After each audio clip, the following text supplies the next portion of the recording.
عالم صلی اللہ علیہ وسلم نے انسانیت کا درس یہ بھی دیا کہ اگر کوئی شخص پیٹ بھر کر کے کھائے اور اس کا پڑوسی بھوکا سو جائے تو رات بھر فرشتے اس شخص کے اوپر لعنت بھیجتے ہیں۔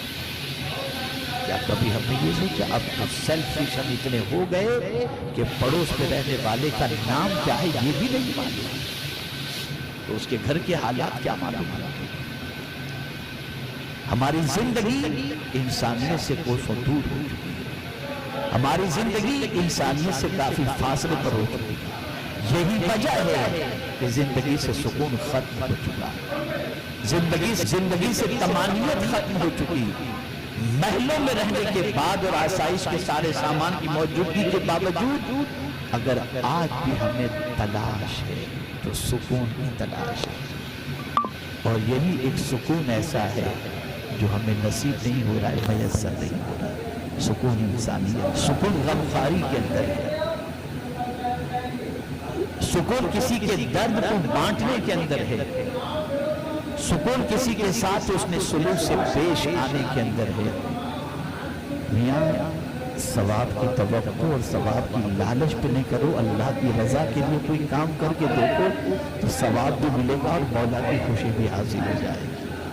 آپ ذرا دیکھیں انسانیت، اللہ اکبر، میں جب قرآن کی اس آیت کو انسانیت کے سبق کے طور پر دیکھتا ہوں تو میرے رونگٹے کھڑے ہو جاتے ہیں۔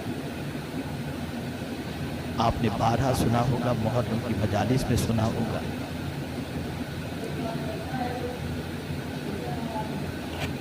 حسنین کریمین بیمار ہوتے ہیں، رسول اعظم صلی اللہ علیہ وسلم روزے کی اللہ بچوں کو شفا عطا کر دے گا۔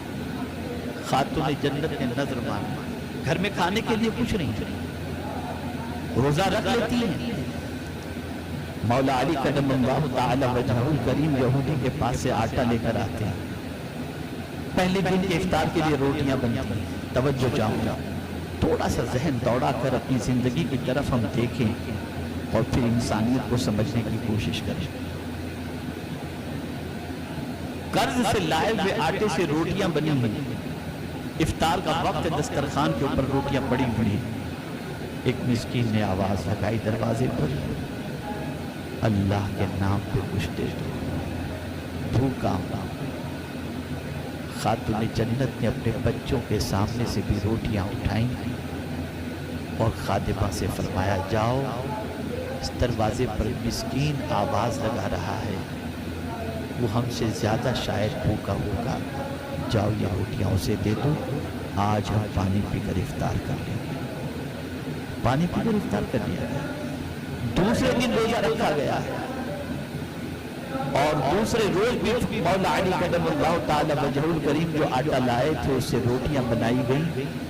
جیسے افطار کا وقت ہوا، یتیم نے آواز لگائی دروازے پر، یتیم ہوں اللہ کے نام پہ کچھ عطا کر، روٹیاں اٹھائیں دے دی گئی۔ تیسرے روز بھی یہی مسئلہ ہوا، تیسرا روزہ آخری روزہ افطار کے لیے روٹیاں موجود ہے، دروازے پر آواز لگائی گی اللہ کے نام پہ کچھ دے دو، میں اسیر ہوں، قیدی ہوں۔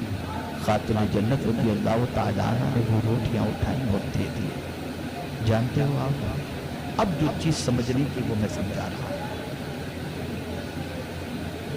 ہم اگر کرتے تو شاید اخبار میں دیتے، ہم اگر کرتے تو اپنے معتقدین سے اس کے گن گنواتے، ہم اگر کرتے اس طریقے سے تو نہ جانے کتنے سالوں تک ہمارے اس کام کے خطبے پڑھے جاتے ہیں، اور اگر کھلایا جس کو ہم نے وہ اگر ہم نہ کہتا شکر ایسا ظالم انسان نہ کہتا کہ ہم خود بھوکے رہ کر اس کو کھلائے، اس نے شکریہ بھی ادا نہیں کیا۔